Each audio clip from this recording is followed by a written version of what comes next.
A dark highway, red and blue lights flashing in the rearview mirror. A decorated high-ranking Navy SEAL commander in full dress uniform pulls over and complies with a routine traffic stop.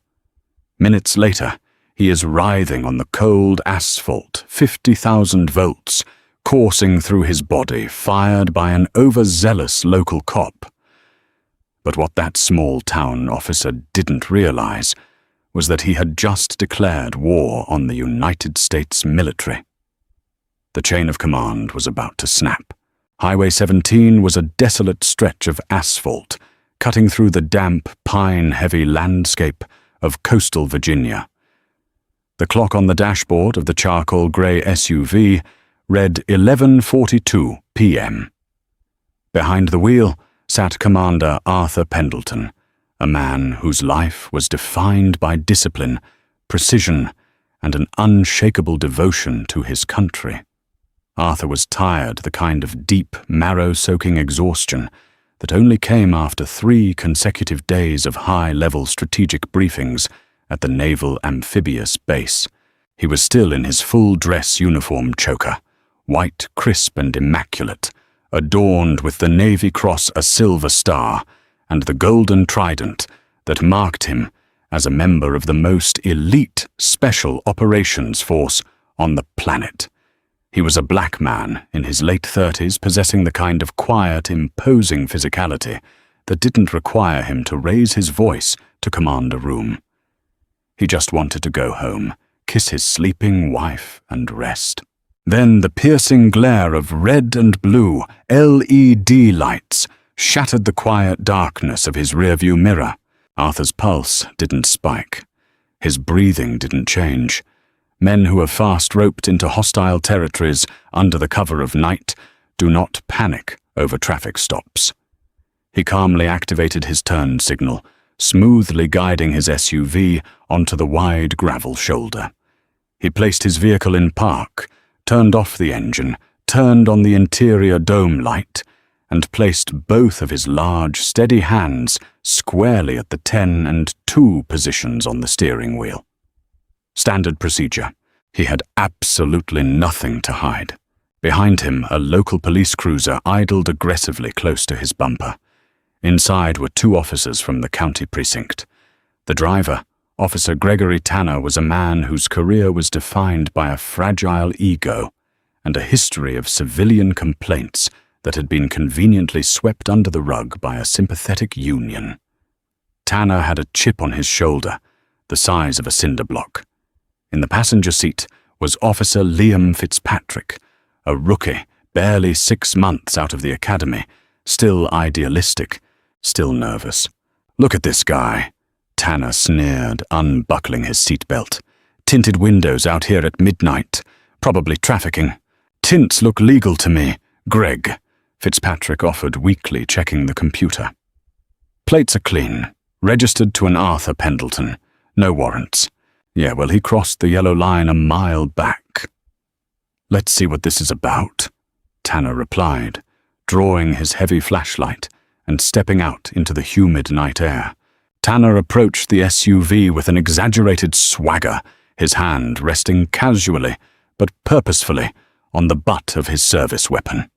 He unholstered his heavy metal flashlight and rapped it hard against Arthur's driver's side window, a sharp, aggressive clack, clack, clack asterisk designed to startle. Arthur did not flinch. He slowly pressed the button to roll down the window, revealing the stark contrast of the bright dome light against the pitch-black night. "Evening, officer," Arthur said, his voice a deep, calm baritone. Tanner shined the high-beam flashlight directly into Arthur's eyes, an old intimidation tactic. "License registration and proof of insurance. Now." Arthur squinted slightly, turning his head just a fraction to avoid the blinding glare. "My wallet is in my back right pocket, officer. My registration is in the glove compartment. I am reaching for my wallet first." Tanner finally lowered the light, and for the first time, he registered what the man was wearing. The pristine white uniform, the gleaming brass, the rows of colorful ribbons, and the golden trident.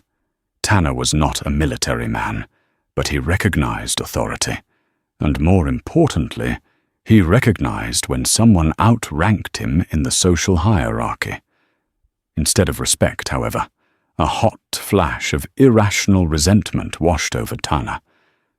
Here was a black man, sitting in a luxury SUV, wearing a uniform that demanded a level of respect Tanner felt he himself was owed, but never received. "You in the military?"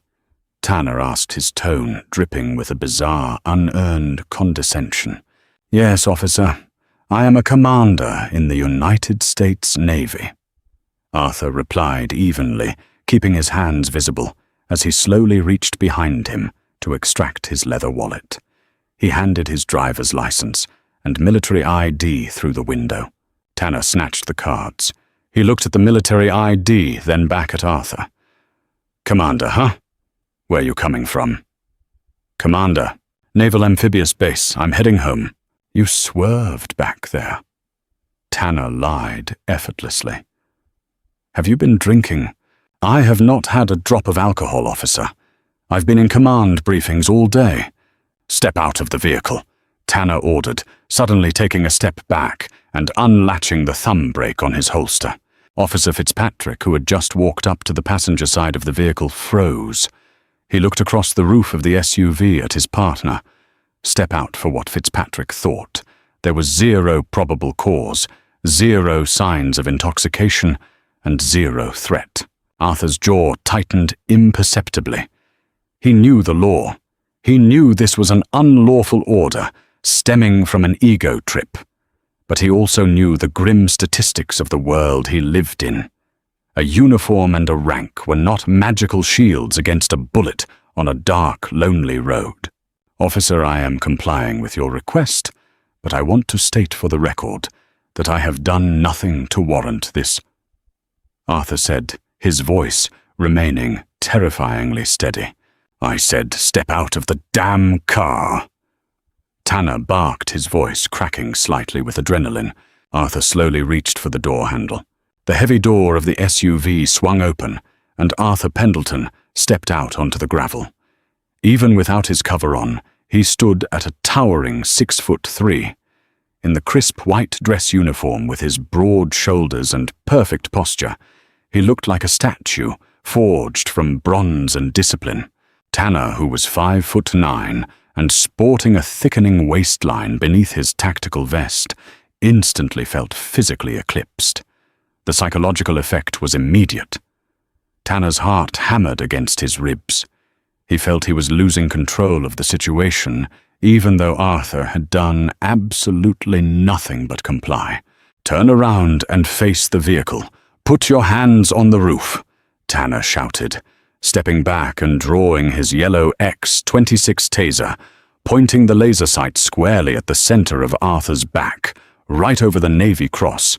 Fitzpatrick rushed around the back of the SUV, his hands raised in a placating gesture. "Greg, whoa, wait a minute, he's complying. He's good. We have his ID." "Back off, Liam." Tanner yelled, his eyes wide and unfocused. "He's non-compliant. Face the car." Arthur stopped. He did not put his hands on the car. Instead, he kept his hands raised in the air, open-palmed at shoulder height. Turning his head slightly to look at Tanner, he spoke with the voice of a man accustomed to commanding hundreds of elite warfighters in life-or-death situations. "Officer Tanner," Arthur said, having read the man's name tag. "Look at my hands. They are empty. I am a commissioned officer in the United States military. I am unarmed. You are pointing a weapon at me without cause. De-escalate this situation right now."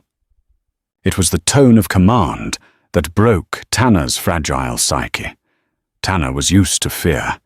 He demanded fear from the people he pulled over. Arthur Pendleton was not afraid of him. Arthur Pendleton was looking at him the way a parent looks at a toddler throwing a tantrum. "Don't you tell me how to do my job.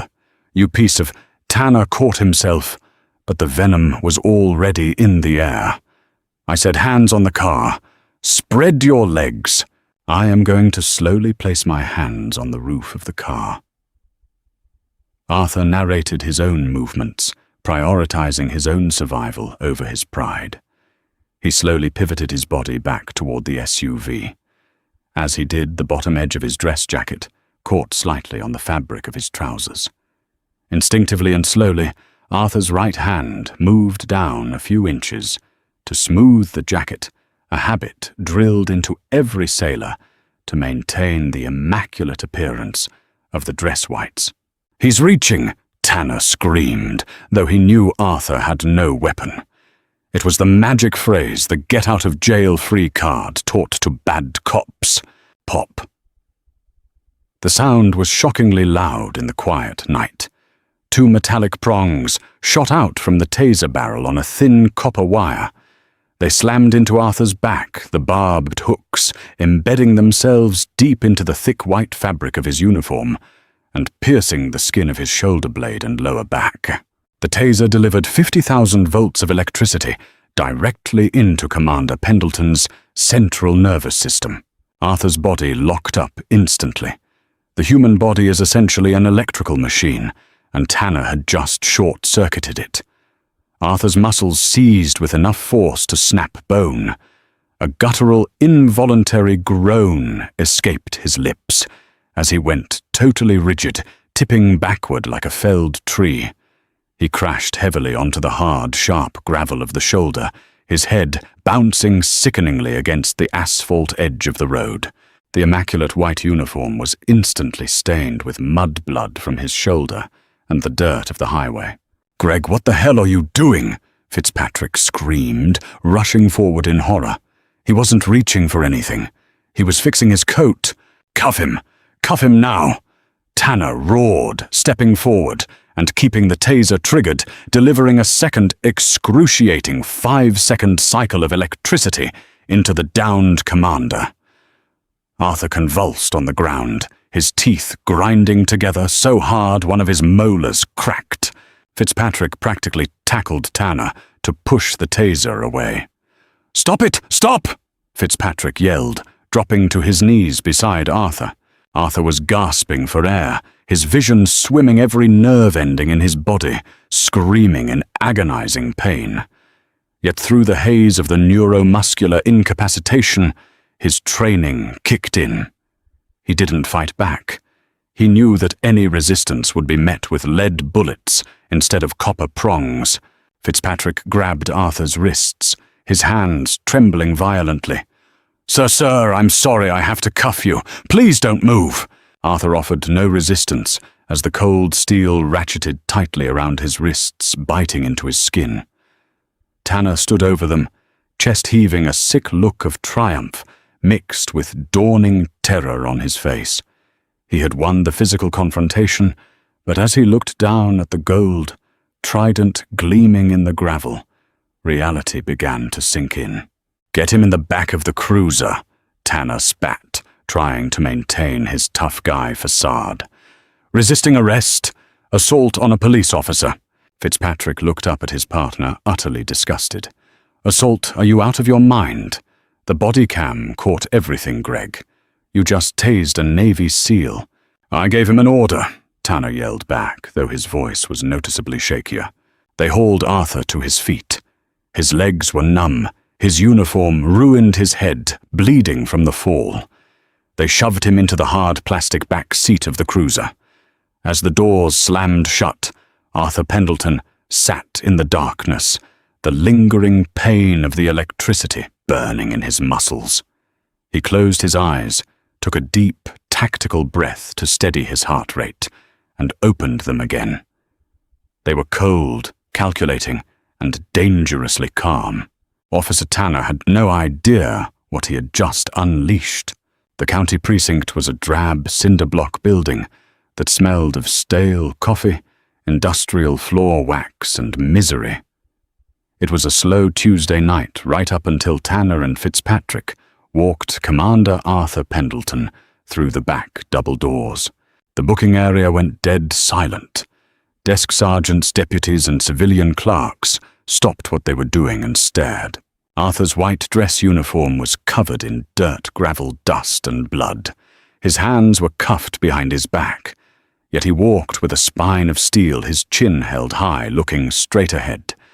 He looked less like a prisoner and more like a captured king being paraded before peasants. "Put him in holding cell 3. Tanner ordered, trying to sound authoritative, but feeling the weight of the stairs. "I need to go write up the report. You want me to process him?" asked Desk Sergeant Rayburn, eyeing the ruined uniform and the golden trident. Rayburn had served 4 years in the Marines. He knew exactly what he was looking at, and the blood drained from his face. "Tanner, what did you do?" "He resisted," Tanner snapped. "Just put him in the cell."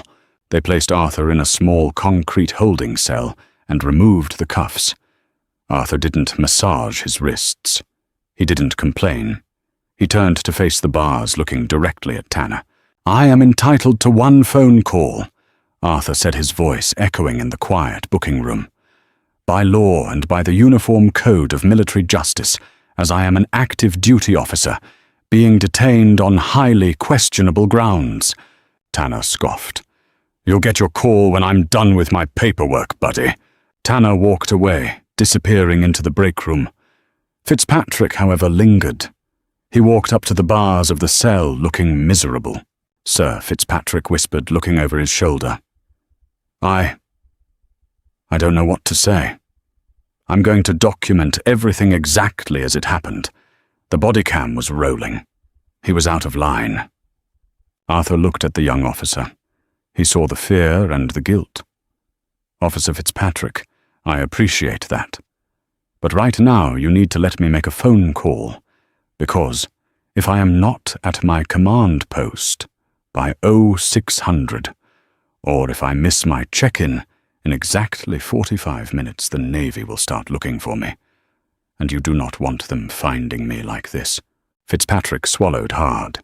He walked over to the desk, grabbed the wireless receiver, and brought it back to the cell, passing it through the bars. "Make it quick." Arthur dialed a secure number. It wasn't to a lawyer. It wasn't to his wife. It was to the direct line of the Base Security Operations Center at the Naval Amphibious Base. The phone rang twice. "Operations Petty Officer Miller speaking." A crisp voice answered. "Miller, this is Commander Pendleton. Authorization code Sierra Tango 907. A brief pause. "Commander, code verified. Your location is pinging off base. What is your status, sir?" "I am currently detained at the county precinct on Highway 17. I was subjected to an unlawful traffic stop, assaulted with a neuromuscular incapacitation device, and arrested without probable cause by local law enforcement. I am requesting immediate extraction and JAG representation." The silence on the line was profound. Then the tone shifted from standard operational to hyper-alert. "Sir, you were tased." "Affirmative." "Are you injured?" "Minor lacerations, nothing critical." "Copy that, Commander. Hold tight. Waking up the old man now. The cavalry is on the way." 10 miles away at the sprawling military compound, a red light began flashing in the secure communications room. Master Chief Petty Officer Jackson Cole, the head of military police and base security, was awakened by his encrypted cell phone buzzing violently on his nightstand. Cole was a mountain of a man, a 30-year veteran of the Navy who ate nails for breakfast and demanded perfection from his sailors. He answered the phone on the first ring. "Talk to me," Cole growled. "Master Chief, we have a situation Alpha. Commander Pendleton has been detained by local PD off Highway 17. He reports he was assaulted and tased by an officer." Master Chief Cole sat up, the sleep instantly vanishing from his mind, replaced by a cold, searing fury. Pendleton wasn't just any officer. He was a highly respected SEAL commander, a man who had bled for his country in places that didn't exist on standard maps. And some local beat cop had tased him in his dress whites. "Wake up the Vice Admiral," Cole ordered, throwing off his blankets and reaching for his boots. "And wake up the Quick Reaction Force. Get the armored transports ready. Master Chief, you want the QRF for a local police station. I want 2 Bearcats, a full complement of military police in tactical gear, and the JAG duty officer. Cole barked, strapping his sidearm to his thigh. These local cowboys think they can assault a United States naval commander and lock him in a cage. They are about to find out what jurisdiction really means. Mobilize them now. Within 15 minutes, the Naval Amphibious Base was fully awake. Vice Admiral James Whitmore, a stern, grey-haired tactician, stood in the command center, reviewing Arthur Pendleton's GPS tracking data. Admiral Master Chief Cole said, stepping into the room fully kitted out in tactical gear. Vehicles are prepped. We are ready to move on the precinct. Admiral Whitmore looked at the map, then looked at Cole. Master Chief, this is delicate. We cannot have a shootout with local law enforcement. But we absolutely will not allow one of our top commanders to be humiliated and unlawfully held by a rogue precinct. Understood, sir. We will overwhelm them with presence, not firepower. We will walk in, we will take our commander, and we will leave. We will let the lawyers handle the ashes tomorrow. Whitmore nodded slowly. Go get our boy, Master Chief. Take complete control of that station. At the county precinct, Officer Tanner was sitting in the break room, nursing a cup of terrible coffee and trying to figure out how to write a report that justified tasing a compliant Navy SEAL. He was sweating. The adrenaline had worn off, and the reality of his actions was starting to close in. He didn't hear the distant heavy rumble of diesel engines approaching down the highway. He didn't know that 3 massive black, up-armored military vehicles were turning off the main road, their headlights cutting through the fog, rolling straight toward the front doors of his quiet little police station. The storm had arrived. The rumbling started as a low, almost imperceptible vibration in the floorboards of the county precinct. Desk Sergeant Rayburn, who had just finished logging a petty theft report, paused. The stale coffee in his mug rippled slightly. It felt like a minor earthquake or a fully loaded freight train running entirely too close to the building. Rayburn stood up, his joints popping, and walked over to the reinforced glass of the front lobby doors. The thick coastal fog rolling off Highway 17 obscured the road, but cutting through the mist were blinding beams of stark, brilliant white and amber LED lights.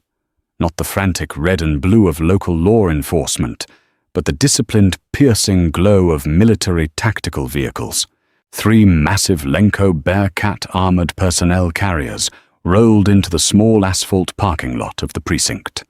Their heavy run-flat tires crunched over the gravel, the immense weight of the up-armored chassis groaning as they came to a synchronized halt, completely blocking the exits. Rayburn's breath hitched. He had served in Fallujah.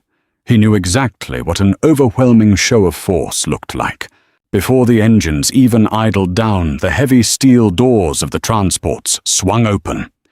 Out poured 12 United States Naval Military Police operators, clad in full black tactical gear, Kevlar vests, and drop-leg holsters. They moved with a terrifying, silent precision. There was no shouting, no frantic running, just the terrifying efficiency of a unit that operated as a single, lethal organism. They immediately secured the perimeter of the police station, taking up strategic overwatch positions near the doors and windows. The main entrance doors to the precinct were suddenly shoved open, the hinges screaming in protest as they slammed against the cinder-block walls. Master Chief Petty Officer Jackson Cole stepped into the fluorescent-lit lobby. He was a towering, broad-shouldered man with eyes like chipped flint and a jawline carved from granite. He wore his utility uniform, the anchor stars on his collar gleaming under the harsh lights, a sidearm strapped securely to his hip. Flanking him was Lieutenant Commander Nathan Cross, the Duty Judge Advocate General JAG officer, holding a leather briefcase and wearing a look of absolute, unyielding authority. Rayburn instinctively stood at parade rest behind his desk. His throat went completely dry. "I am Master Chief Cole, United States Navy." Cole's voice boomed a deep, resonant baritone that commanded the air in the room. "And I am here for Commander Arthur Pendleton, who is the ranking officer in this facility." The few deputies in the bullpen froze, staring at the armored operators standing just outside the glass, holding M4 carbines across their chests at the low ready. Hearing the commotion, Officer Gregory Tanner swaggered out from the break room, a half-eaten donut in one hand and a smug expression plastered across his face. The smugness vanished the second he saw the Master Chief and the squad of military police securing his station. "What the hell is this?" Tanner demanded, his voice cracking slightly, as his hand instinctively drifted toward his duty belt. Master Chief Cole's eyes locked onto Tanner. The air pressure in the room seemed to drop. Cole took 3 deliberate steps forward, closing the distance between them until he was looking down at the local cop. Cole didn't yell. He didn't have to. "Move your hand away from your belt, officer," Cole said, his voice dropping to a lethal whisper.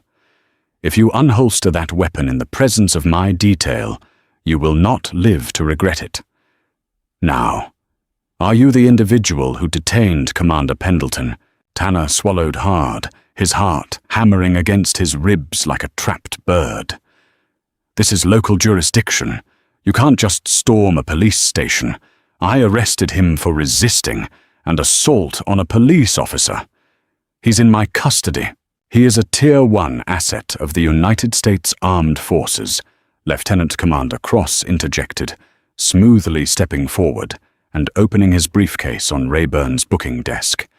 "And you, officer, have committed a gross violation of federal law, a breach of the Posse Comitatus Act, and an unlawful detention of a commissioned officer without probable cause."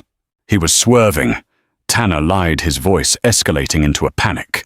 He reached into his jacket. "I gave him a lawful order." Officer Liam Fitzpatrick, who had been sitting quietly in the corner, suddenly stood up. His face was pale, his hands shaking, but his conscience had finally reached its breaking point. "He wasn't reaching, Greg," Fitzpatrick said loudly, his voice echoing in the dead silence of the room. Tanner whipped his head around his eyes wide with betrayal. "Shut up, Liam. You're a rookie, you don't know what—" "The bodycam footage is already uploaded to the precinct cloud. Master Chief," Fitzpatrick continued, staring directly at Cole. The commander was completely compliant. He was smoothing his dress coat. Officer Tanner deployed his X-26 taser without provocation, striking the commander in the back. 50,000 volts. 2 cycles. Master Chief Cole's face hardened into a mask of pure, unadulterated fury. He slowly turned his gaze back to Tanner. Tanner took a reflexive step backward, suddenly hyper-aware of the sheer physical danger he was in. "You tased a compliant Navy SEAL commander in his dress whites." Cole stated the words, dripping with a cold, terrifying venom. "You fired a weapon into the back of a man who has done more for this country before breakfast than you will do in your entire miserable, cowardly life. I have union representation," Tanner stammered weakly, completely out of his depth. "Your Union JAG Officer Cross said, pulling a stack of stamped documents from his briefcase, has exactly 0 jurisdiction over a military tribunal, nor does it protect you from the Department of Defense. Sergeant Rayburn, open the holding cell."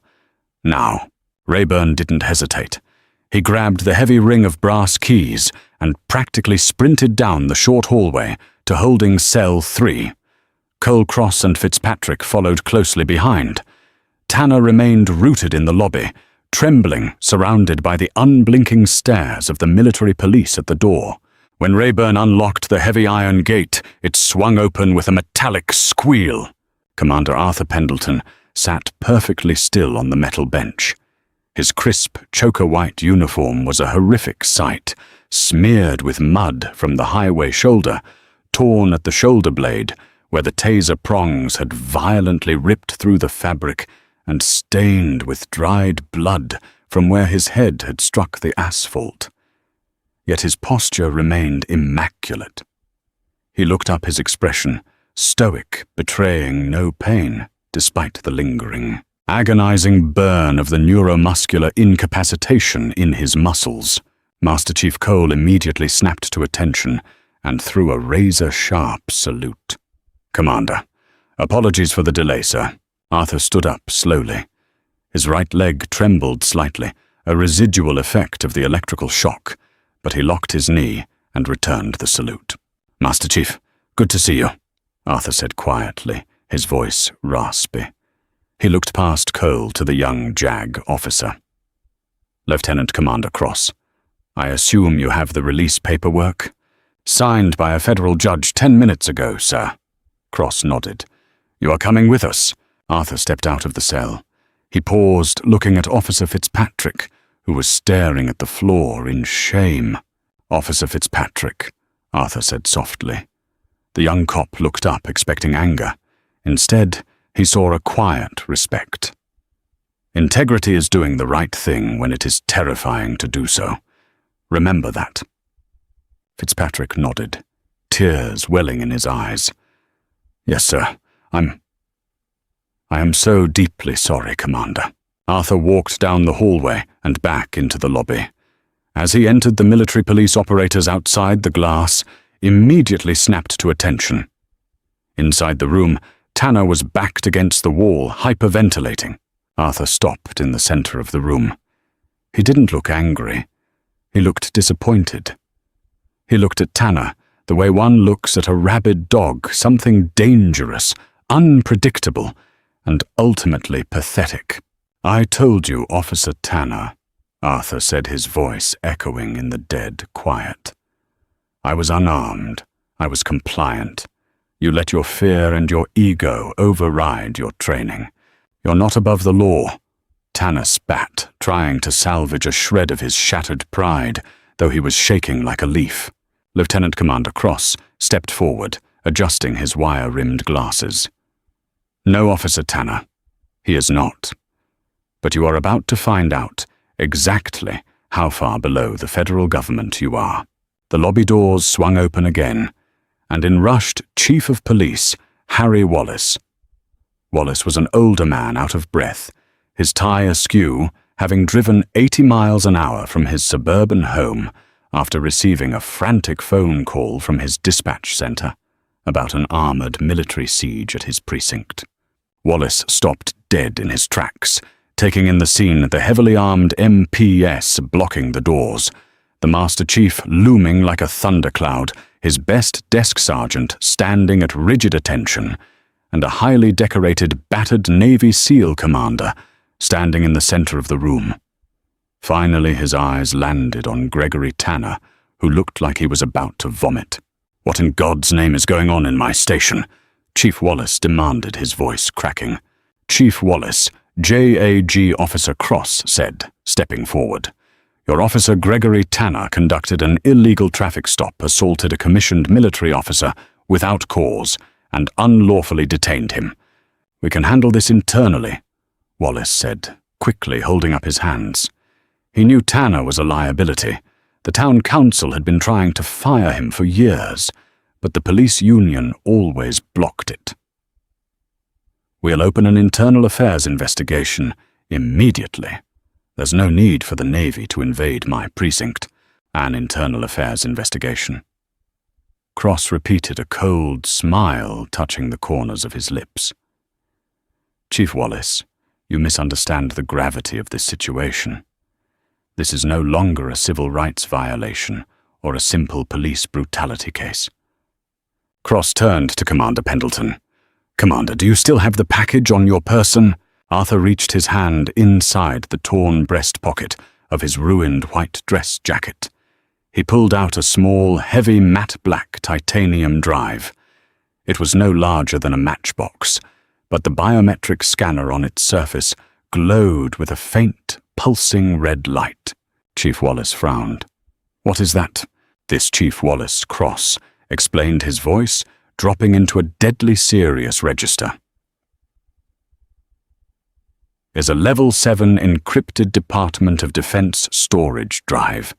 It contains the real-time deployment schedules, satellite communication codes, and extraction coordinates for 3 active Tier 1 special mission units currently operating in hostile territory overseas. The color rapidly drained from Chief Wallace's face.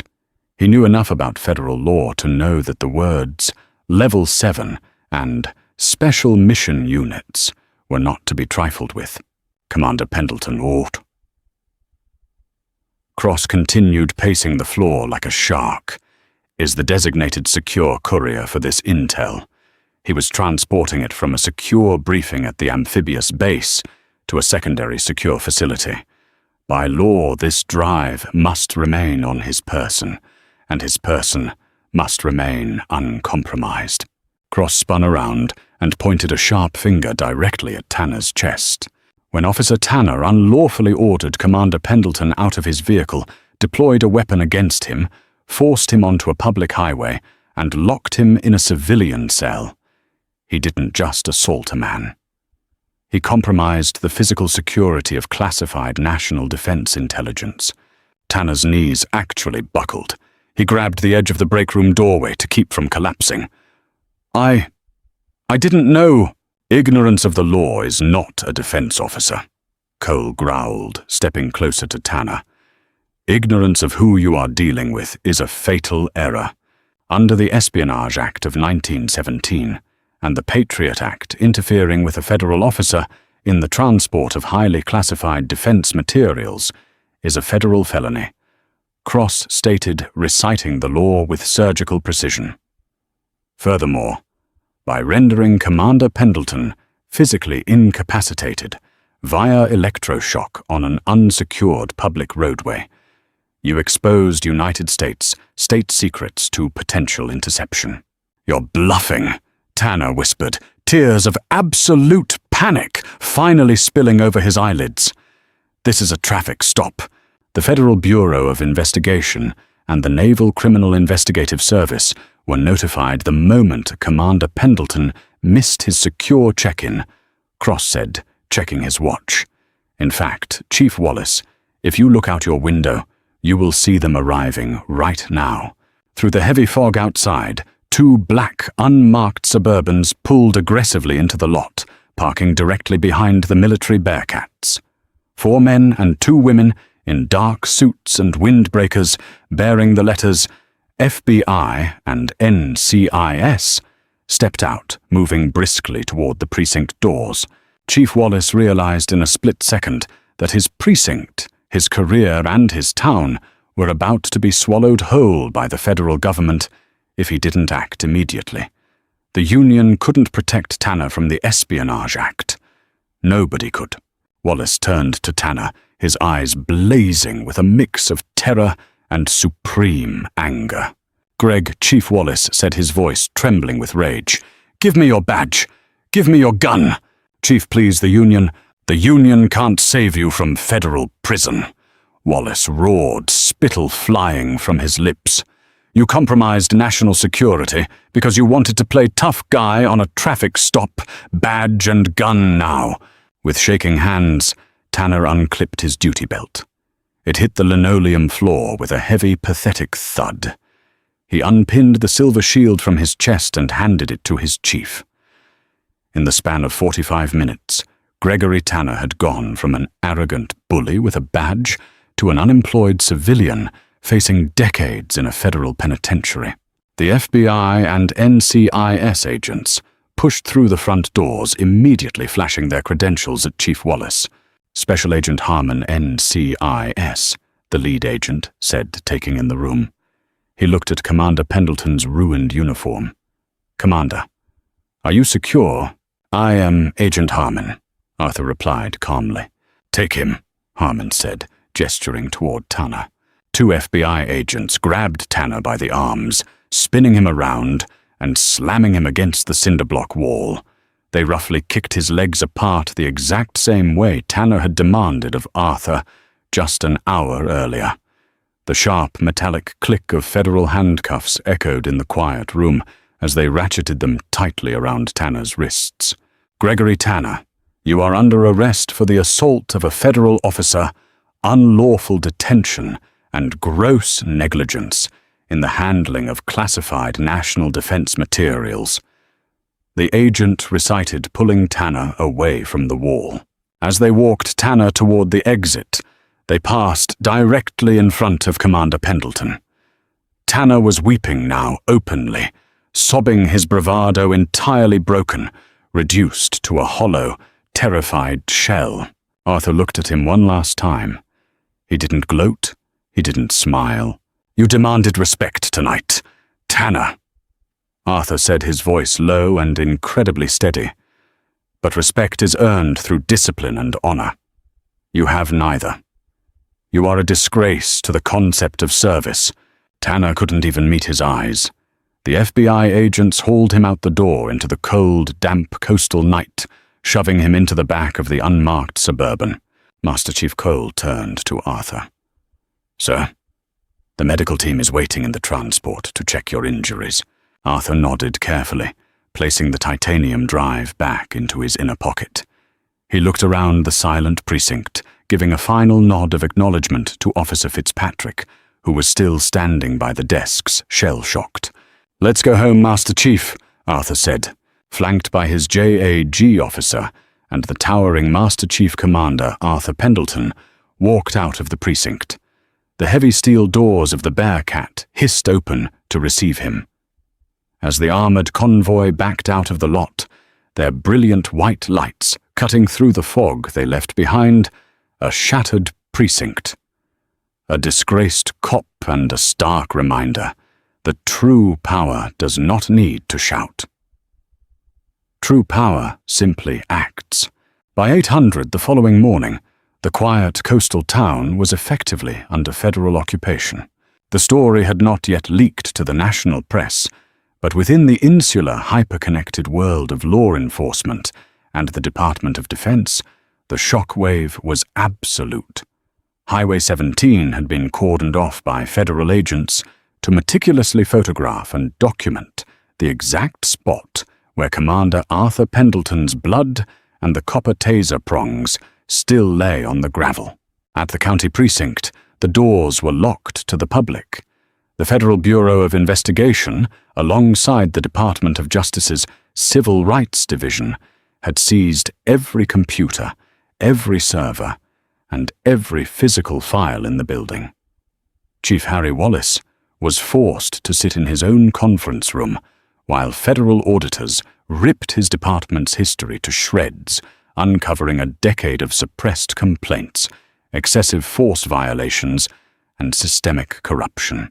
But the true battle was brewing 90 miles away in a secure conference room at the federal courthouse in Alexandria, Virginia. Gregory Tanner had been denied bail. He sat in an orange federal jumpsuit, his wrists shackled to the heavy oak table, looking small, pale, and terrified. Beside him sat Samuel Croft, a high-powered attorney, funded by the State Police Benevolent Association, known for getting bad cops out of impossible situations. Across the table sat Lieutenant Commander Nathan Cross, representing the Navy's interests, and United States Attorney Diane Rollins, a woman who possessed a legendary conviction rate and zero tolerance for police misconduct. "This is a massive overreach, and you all know it," Croft argued, slamming a hand onto the table. "My client made a mistake during a high-stress traffic stop. It's a civil rights issue, at worst, the Espionage Act.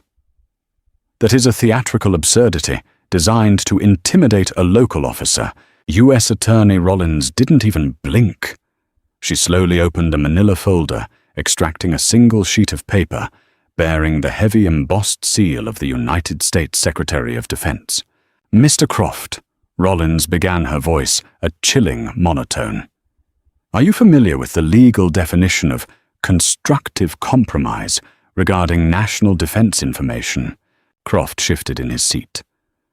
"I am aware of it. But my client didn't steal any drive. He didn't access any data. He tased a man who happened to have a USB stick in his pocket." Lieutenant Commander Cross leaned forward, the harsh, fluorescent lights reflecting off his wire-rimmed glasses. He spoke with the surgical precision of a military prosecutor who had already won the case before walking into the room. "It is not a USB stick, Mr. Croft," Cross corrected sharply. "It is a Level 7 biometric secure transport drive, and your client didn't just tase a man. He rendered the designated federal courier unconscious and incapacitated on an unsecured public highway for exactly 4 minutes and 22 seconds. Cross slid 3 glossy 8x10 photographs across the table. Exhibit A time-stamped still from Officer Fitzpatrick's bodycam, showing Arthur convulsing on the ground, highly vulnerable. Exhibit B, a satellite image of the highway stretch, revealing a dense tree line less than 50 yards away, a prime location for an ambush. Exhibit CA, heavily redacted intelligence document. During those 4 minutes, Cross continued, his voice dropping to a near whisper, the operational security of 3 Tier 1 special mission units was compromised. If hostile foreign intelligence assets had been tracking Commander Pendleton, which is a daily threat matrix, we actively monitor your client, hand-delivered them a 4-minute window to execute the commander, take the drive, and compromise national security. That is the definition of gross negligence under the Espionage Act. Croft looked at the photos, then at Tanner, who was openly hyperventilating. "You can't prove there were foreign agents in the woods." "We don't have to," Rollins countered smoothly. "The statute only requires us to prove that his reckless actions created the vulnerability, which they did. Furthermore, we have the body cam footage of your client explicitly lying to create false probable cause. He's reaching. We all heard it." Croft tried one last desperate bluff. "If you take this to trial, I will subpoena Commander Pendleton.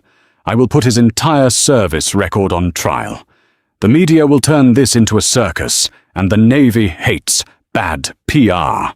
A low, humorless chuckle echoed in the room. Vice Admiral James Whitmore, who had been standing quietly in the shadows near the door, stepped into the light. He wore his 4-star uniform, a towering figure of absolute authority. "Mr. Croft," Admiral Whitmore said, his voice rumbling like distant artillery, "do you truly believe the United States Navy fears a public trial regarding one of its most decorated warfighters? Commander Pendleton has 2 silver stars. He pulled 3 wounded men from a burning helicopter in Kandahar while taking enemy fire. He is bulletproof. The public will build statues of him." Whitmore leaned over the table, bringing his face inches from the union lawyer. "If you fight this, we will not just bury your client," Whitmore promised, his eyes devoid of mercy.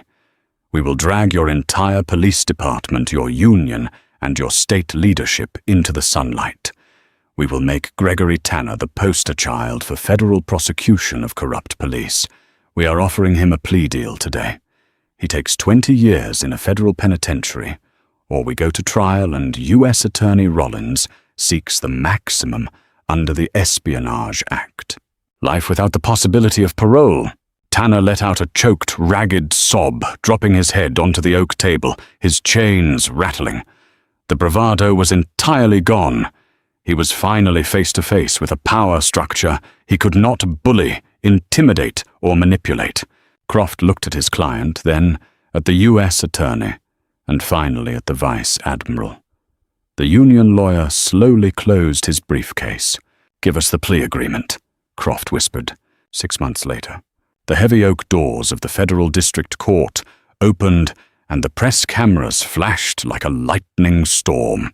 Former Officer Gregory Tanner, stripped of his badge, his pension, and his freedom, was led out in handcuffs and leg irons by 2 U.S. Marshals. He looked 10 years older. The judge had just accepted his guilty plea for assault on a federal officer and gross negligence of classified intelligence. The sentence was swift and brutal.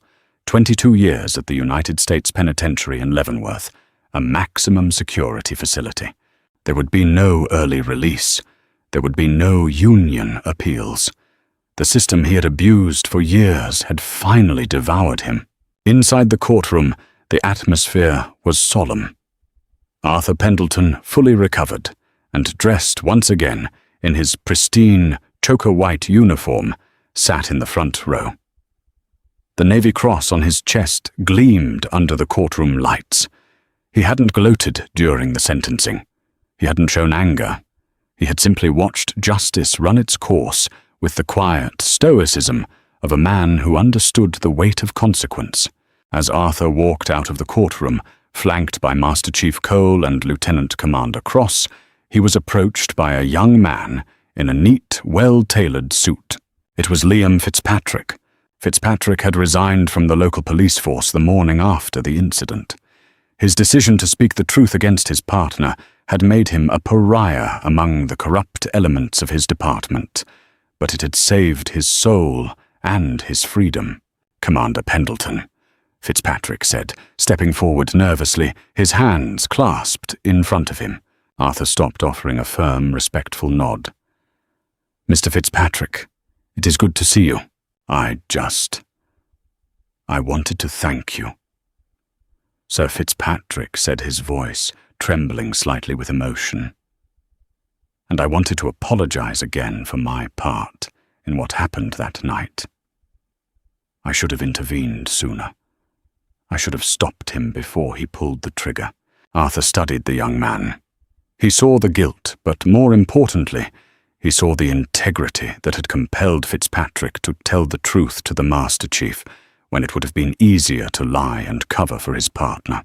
"You stepped out of the darkness when it mattered, Liam," Arthur said, his tone softening, losing the sharp edge of military command. "You told the truth when a man with a gun and a badge told you to lie. That takes courage. Do not let one terrible night define your future." Fitzpatrick nodded, wiping a tear from his eye. "I won't, sir. Actually, the FBI reached out to me. U.S. Attorney Rollins recommended me. I'm starting at the FBI Academy in Quantico next month." A genuine warm smile broke across Arthur's face. He extended his large right hand. "Then I expect you to be the kind of agent this country deserves. Congratulations." Fitzpatrick shook the commander's hand vigorously. "I won't let you down, sir."